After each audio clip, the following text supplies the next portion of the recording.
Welcome back, everyone, to The Deep Dive. You know how much we love to, well, dive deep into really fascinating ideas, and today is no exception. That's right. And this one I think is particularly, well, it's something that resonates with a lot of people, I think. It really is. We're talking about guidance and trust. That feeling of knowing you're on the right track in life. Yeah, that sense of direction and purpose. And we're going to be looking at it through a spiritual lens today. Exactly.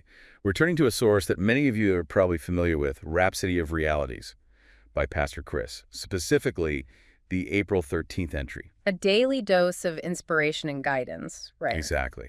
And what we're going to unpack together is this idea of divine guidance and how it can inform our decisions, give us a sense of peace about where we are, even when things are tough. Because, life throws those curveballs, doesn't it? It really does. So if you've ever felt lost, uncertain, or just craving a bit more clarity in your journey, this could be really insightful. I think so. It's all about trusting that there's a plan, even when we can't see the whole picture. Right.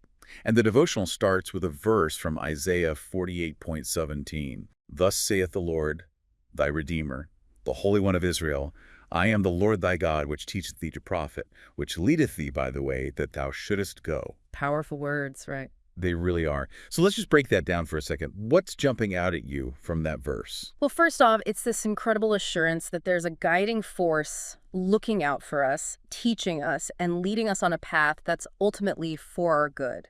It's not just about direction, it's about benefit. It's like a personalized roadmap, but not just any roadmap, one that leads to a destination that's truly fulfilling. Exactly. It's tailored for our growth and prosperity. And the devotional goes on to share a verse that the author says he often finds himself going back to, almost like a default setting, Psalm 23:3.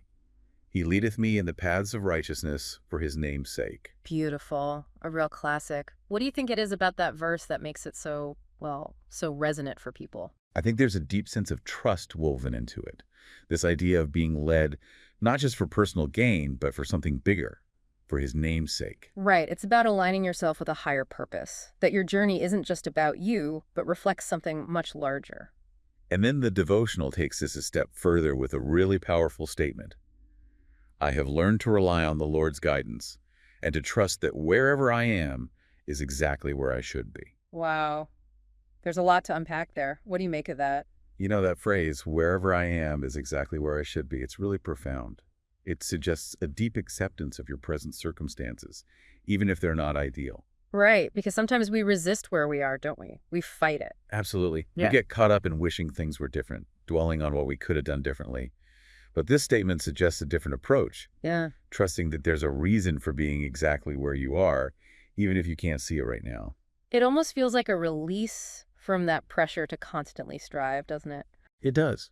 It's like saying, okay, I'm here, this is my starting point, and I can trust that there's purpose in it. But does that mean we should just become complacent, stop trying to improve things? That's a good question. And I think the devotional addresses this indirectly. It's not about being passive. It's about acting from a place of trust. Right. Understanding that your efforts are guided, supported. Exactly. And this brings us back to that theme of a guiding force that's actively involved in our lives.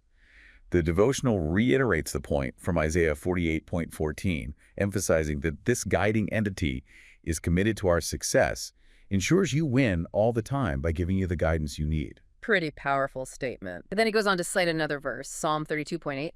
I will instruct thee and teach thee in the way which thou shalt go. I will guide thee with mine eye. Okay, let's talk about this one. What strikes you about this verse? Well, for me, it's the intensely personal nature of it. It's a direct promise, not some general principle. It's like a personal commitment. Right. And the language is so vivid, especially that phrase, guide thee with mine eye. What does that bring up for you? Well, it suggests such closeness, such careful attention, not just giving directions, but being present with us every step of the way, guiding with a gentle nudge, a watchful gaze. It's like having a mentor who's constantly looking out for you, offering subtle cues and adjustments along the way. Very personalized guidance. And from there, the devotional leads us to another powerful idea, the connection between trust and mercy. Right, it quotes Psalm 32:10. He that trusteth in the Lord, mercy shall compass him about. So trust isn't just an abstract concept, it's linked to tangible experiences of compassion and favor.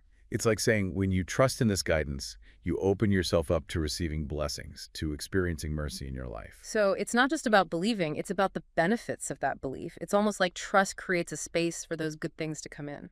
I think that's a great way to put it. And the devotional then encourages us to be confident in this truth.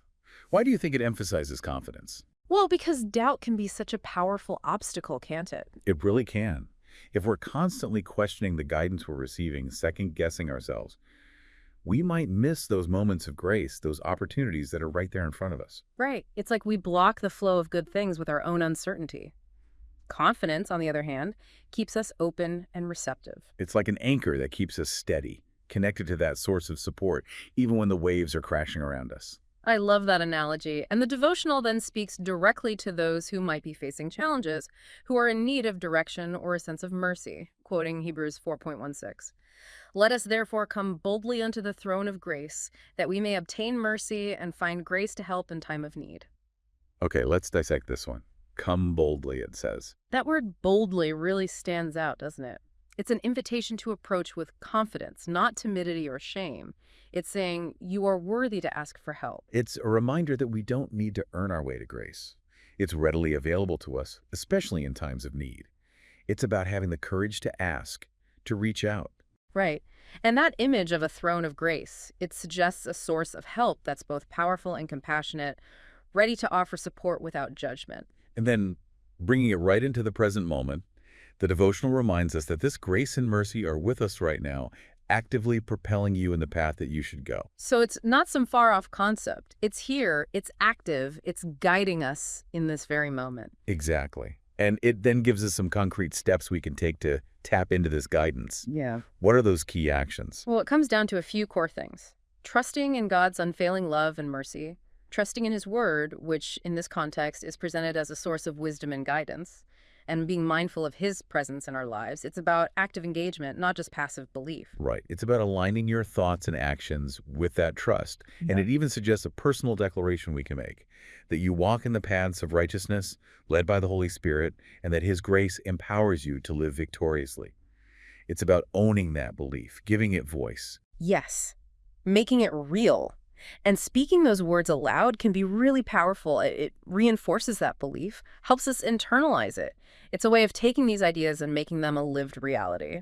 So, wrapping up our deep dive into this particular entry from Rhapsody of Realities, we've explored the core theme of trusting in divine guidance.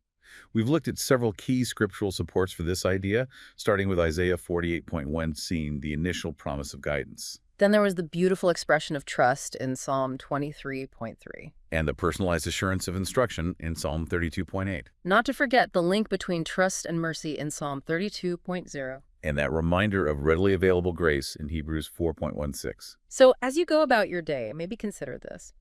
In what ways might actively cultivating trust, whether you interpret it as trusting in a higher power and inner compass or the wisdom of trusted mentors, influence your sense of direction and your ability to navigate the inevitable challenges life throws your way? How might leaning into that trust, whatever form it takes for you, impact your journey? That's a really great question to ponder. And if you're interested in learning more about Rhapsody of Realities, you can visit www.rhapsodyofrealities.org. Thanks for joining us for this deep dive. We'll see you next time. For more information on how you can grow spiritually using Rhapsody of Realities, please visit our website, www.rhapsodyofrealities.org, or you can also visit rin.rhapsodyofrealities.org/salvation. Thank you.